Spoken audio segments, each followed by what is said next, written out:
I'm Francesca Maxime, and this is Currents. Justin Timberlake wants you online and networking, but is it too much of a good thing? We're losing the ability to connect with one another personally. New York gave its blessing to same-sex marriage last week. Will Rhode Island follow down the aisle? And it is the other Our Lady of Mount Carmel Church, also known as the Mother Church of Queens. And it's a church that's Catholic in two senses, in terms of its makeup and in terms of the denomination.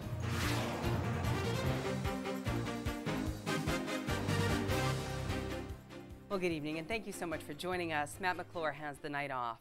Well, do you remember MySpace? It used to be the place for social networkers back in the day, but with the rising popularity of sites like Facebook and Twitter, MySpace quickly went from hip to hardly used. But that just might be about to change. Just yesterday, Specific Media bought the struggling social networking site from News Corp for a cool $35 million. Now that's a total steal when you consider that News Corp paid $580 million for it back in 2005. MySpace's new owners are banking on the star power of singer-actor Justin Timberlake, a part owner, to resurrect the brand's popularity for the next generation of social networkers. And with MySpace throwing its hat back into the ring, you and I have tons of choices and ways to keep up and in touch with friends and family. But is it too much of a good thing? The young adults of St. Patrick's Cathedral tackled that question back in the spring, and they actually did it the old-fashioned way, offline and face-to-face at a Theology on Tap. To be able to communicate with people all around the world in a much quicker fashion is a very good thing. But what becomes the difficulties? What becomes the point where we really start to lose on this? The gathering tonight here to hear our third session of Theology on Tap here in New York City. Tonight's speaker is Father Jordan Kelly, and what he's going to talk to us tonight is about Facebook and social networking, and how should Catholics react to these new forms of social media. How much of our day is spent in constant mental stimulation that to slow down and to just really be present to another person, let alone to God, becomes tremendously difficult. The Holy Father, when he calls us to use technology to reach the world, particularly to reach the young, I mean, it becomes one of the forefronts, it becomes one of the frontiers of the new evangelization. We've got to go to where the church is, and if this is where young people are, we've got to do this. But once we reach them, the only way we communicate with them cannot be through technology. Stacy, do you know God loves you and wants to save you? That he would die on the cross just for you? Well, I think that's a little bit different if I walk up to Stacy and say that than if I put it in a text message. We're losing the ability to connect with one another personally. There's never a moment that we're out of touch with the world, that we're getting text messages or IMs or twitting or, posting to everything, that it does become a very good Lenten practice to look at the way we use electronic communication, and if it's too much, and maybe to cut back on it a little bit, to just allow more time for God, more time for prayer. Lent's a time about making space and making a space for God and being emptied so God can fill us. I actually gave up Facebook for Lent. So I haven't been on it for several weeks now, and the first couple of days, it was like I was going through some withdrawal. I just had to check in all the time. I found it to be a very helpful tool, but as it's grown in popularity, it's turned into almost a fungus of information, with people just saying what they're doing at every moment of the day. Like, I don't care if somebody is upset because it's raining outside.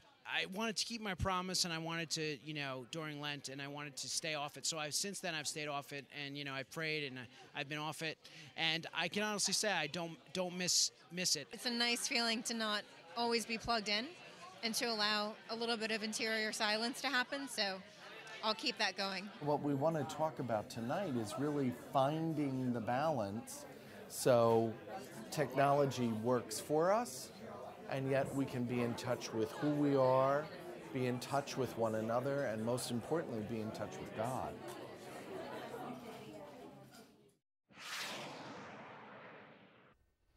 Tough to give up that Facebook. Well, stay tuned. When Pope Benedict tweets, you better believe that the whole world listens. I'll be speaking to a noted Vatican watcher about the Pope's historic Twitter debut and his appeal to Catholics to go forth and blog. Welcome back. Well, an estimated 200 million people, myself included, have made Twitter their social media networking site of choice. And earlier this week, Pope Benedict joined the masses with the touch of a button, making his historic debut into the Twitterverse with a tweet, of course, announcing the launch of the Vatican's new website, NewsVA, a centralized news portal for the Holy See. Well, that tweet was seen far and wide and seems to further solidify the Pope's 21st century leanings and the Catholic Church's efforts to carve out a space in cyberspace to inform and to evangelize. So joining me now on the phone to discuss the wider implications of the Pope's tweet on the Church and his legacy is Rocco Palmo, a noted Vatican watcher and author of the popular blog Whispers in the Loggia. Hi, Rocco. Thanks so much for joining us on Currents today. Anytime, Francesca. How's it going? Very well. And, you know, seeing the Pope move into the Twitter sphere, or Twitterverse as it's known, it's kind of interesting to see how this has evolved. It's really a lot more than just a 140-character or less missive from the Pope here. What does this really mean for the Church? Well, it basically means that, you know, in his messages for World Communications Day the last couple of years, the Pope has been writing about the importance of social media. However, we've never seen this Pope, unlike Pope John Paul II, around a computer or actually utilizing social media. So, you know, this is more important, and the visibility it's gotten has certainly been, you know, millions upon millions. It's gone viral in a way that the Pope's messages couldn't, you know, when they were long official Vatican texts. So it's really been powerful to see. Well, along those lines, you just mentioned Pope John Paul II. Might Pope Benedict's tweeting now eclipse Pope John Paul's legacy and the whole call to this new evangelization, part of what this TV station right here is sort of all about? Well, I think, you know, it's going to be a different emphasis. You know, John Paul was kind of made for the stage, if you will, but Benedict, by his own personality and leanings and his own mission, really, is made for the classroom. He prefers to kind of teach in long texts, and you can't really soundbite those the way, you know, you can't put one of Pope Benedict's speeches into 140 characters, if you will. However, just the fact that, you know, Pope John Paul II in 95 launched the Vatican website with the click of a laptop, which was, you know, photos which were made available and everything. But again, just the fact that, you know, you have Pope Benedict using an iPad, which Pope John Paul, you know, and kind of tracing his finger on the screen, even if you know, even if it's not something that becomes routine. Hopefully, it does for him. But it's just a sign that the Church adapts to the communications technologies of every age, and that everything, TV, radio, print, internet, is so long as it chooses to advance the gospel, that nothing can be a threat. Well, the Vatican's definitely using the new technology that's available now, but they really haven't always had the best luck when it comes to publicity. They've made some gaffes, obviously, that have been well documented, some comments about condom use or prostitutes. You know, you might not say that this is really a good idea for the Pope to be tweeting or entering this sphere. What do you think about that? Well, there are those who have said that, or said that, you know, it diminishes the office by just making the Pope or the Vatican just kind of one voice among many, because obviously, you know, as opposed to when you or I are speaking, or anyone else, you know, the Vatican, the Holy Father, have the teaching authority in the Church. They're the only people who can, you know, illicitly interpret Catholic teaching. But at the same time, in launching NewsVA, the new Vatican news website earlier this week, Archbishop Claudio Celli, the head communicator, the head of the communications office for the Holy See, said that the Pope gave him the explicit directive: I want to be where the people are. I want to be where they gather. I don't just kind of want to write and speak into the ether. So, you know, this is, you know, the whole message of the Church, the whole message of Jesus was the final message: go out into all the world, teach the gospel. You can't do that when you're not, you know, working in the media of the time. And of course that brings its risks. but every medium brings its risks, and every medium's brought its risks ever since, the first monks printed books. I mean, pop culture and communications as we know it was invented by the church. Right. Well, another thing that the church is heralding is the blogging that goes on in the Catholic world, and you were there recently on a bloggers conference or convention, I guess, over at the Vatican. Talk to us a little bit about why that's so important, why the Catholic Church really sees this as so important, this presence on the web now. Well, they see it because, especially when you talk about my generation, I'm 28 years old, and so when, people our age, in 20s and 30s, when we look for news, when we, kind of plug into the world in the morning, we don't pick up the newspaper on the doorstep anymore. We pick up our phones, our iPads, our laptops, and find everything online. This has killed a lot of newspapers in this country. Newspapers in the States, just in the last 5 years, have lost half their combined revenue. Yeah. And so it's becoming a much more digital world, and for the Vatican, which is, the kind of ultimate analog, 2,000 years old, at least in terms of the administration of the church, it's not their usual sphere. It's a place they're still learning how to become comfortable with. And so, it was, at the same time, one thing that was very inspiring to see and actually helping the Vatican officials plan the blog meeting in early May was just the sense of openness they brought, the sense of we don't need to be afraid of this, and we're really, even though we're doing different works in the life of the church, we're really all on the same page where it counts. So that was, and that's the way they've finally begun to approach this, so that's a healthy step. All right, well, Rocco, that is all we have time for today, and who knows, maybe we'll see the Pope tweet on a daily basis. We don't know yet, right? Well, it's funny. This one was prepared for him, however. Hopefully for the next one, he'll type out his own. Okay, sounds good. Thanks so much, Rocco, for joining us today. All right, happy 4th, Francesca. Thank you, likewise. Well, stay tuned. From Rome to pressing matters at home, Archbishop Jose Gomez of LA dreams of a fair immigration policy in the U.S. We'll have that story and the rest of the day's headlines next.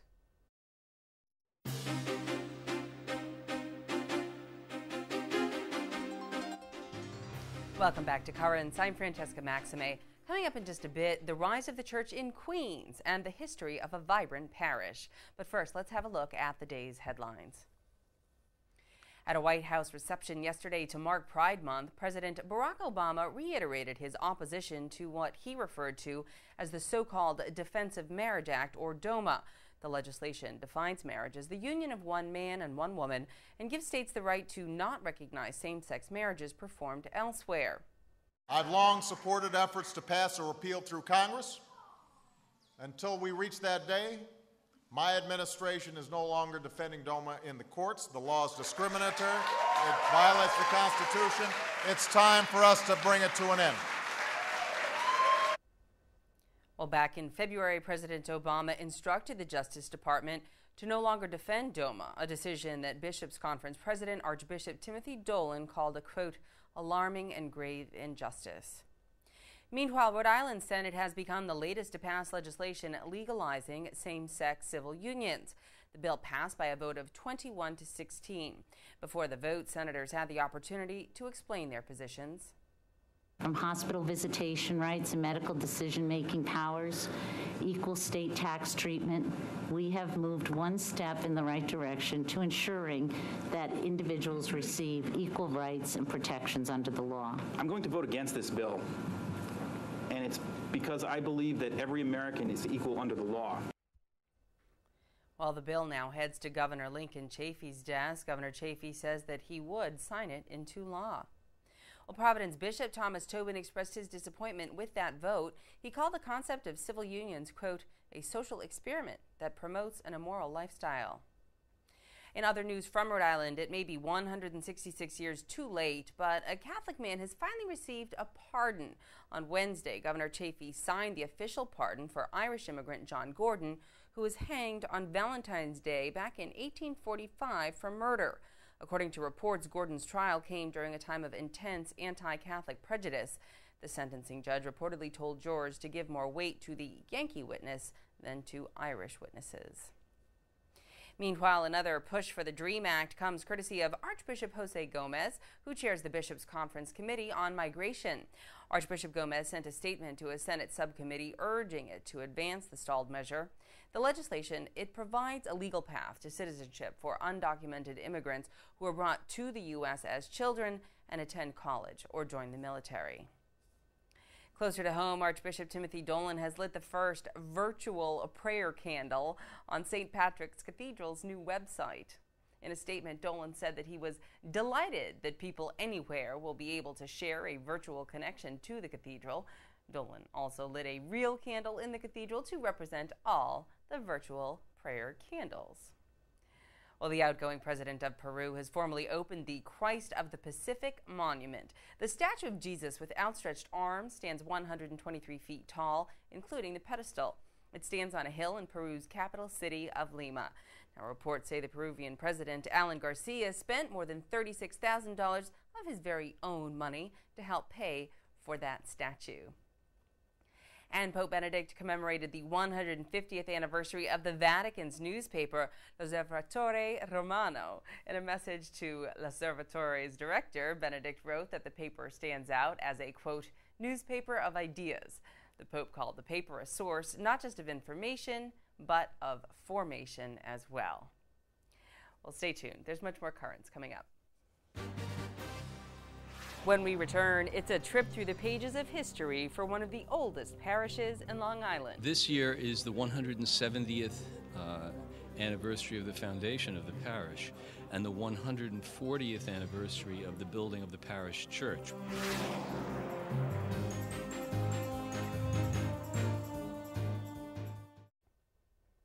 Finally tonight, if I were a gambling woman, I would bet that if you mention Our Lady of Mount Carmel in casual conversation, most people would think that you were talking about the Mount Carmel in Williamsburg, Brooklyn, perhaps best known for hosting the annual and the upcoming Feast of the Giglio. But there is another Our Lady of Mount Carmel. This one is in Astoria, and it has its own crowning achievement, thank you very much, as the Mother Church of Queens. Not so bad, right?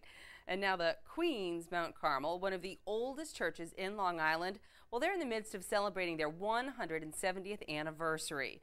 And in a nod to the age-old wisdom that you can't know where you're going if you don't know where you came from, Our Lady of Mount Carmel sponsored a talk on its storied history to learn more about the pioneering parish's faith in Astoria. Catholics make up a big proportion of Queens, but it wasn't always that way. We're going to talk tonight about a time when Catholics in Queens, to quote John Adams, President John Adams, were, quote, scarce as earthquakes, right? We'll talk about the history of Our Lady of Mount Carmel Church. And it's a church that's Catholic in two senses, in terms of its makeup and in terms of the denomination. This year is the 170th anniversary of the foundation of the parish and the 140th anniversary of the building of the parish church, which is the oldest parish church, Catholic church, continuously used in Queens, Nassau, or Suffolk. So we invited Dr. Patrick McNamara to come in and give us a presentation about the history of the parish and about Catholicism in Queens in general. Anytime you can give people an awareness of what's out there in terms of their history, in terms of their past, I think that that's an important thing to do. This is probably one of the first. This is the first parish in the metropolitan area named for Our Lady of Mount Carmel. I suspect that it is one of the very first parishes in the United States named Our Lady of Mount Carmel. It's a very diverse kind of community. Not only is it the mother church of Queens County, but it's also, Astoria is a neighborhood where here in this parish we celebrate Mass in 5 languages every Sunday. And in addition to that, there are many, many new groups. And this year we started a dialogue, along with the other pastors of the cluster, with the Muslim leaders of Astoria. The story of a parish involves more than just a building. It's not just the rocks and stones that people use to put it together or the wood they use for a framed church. It's about the people who built and sustained it through the years. In our case, it's about Father Curran and all the people who banded together to start a small frame church on the corner of 21st Street. Tonight, I think, is not just a matter of providing lots of facts. It's also, hopefully, a way to get people to reflect on the deeper meaning of their faith community and identity. I've seen changes myself in my own lifetime. You know, having been a student here and a parishioner when I was young, the church was filled. You know, every Sunday there were many masses, and the church was just filled. You know, you had to stand sometimes if you got to church late. So things have changed a great deal, but at the same time, you know, the faith is still there. So that's wonderful to see. Well, it sure is, and congratulations on such an historic anniversary. Well, that is it for this edition of Currents. Join us tomorrow when we take you to an early birthday celebration for the US of A. And with all of this talk of social networking and tweeting, tonight I wouldn't be doing my job correctly if I didn't make sure that you knew that you can find this show online at currentsny.net. You can also friend Currents on Facebook or follow the team on Twitter. We are at CurrentsNY if you tweet. For all of us here at Currents, I'm Francesca Maxime. Thank you so much for watching. Have a great night.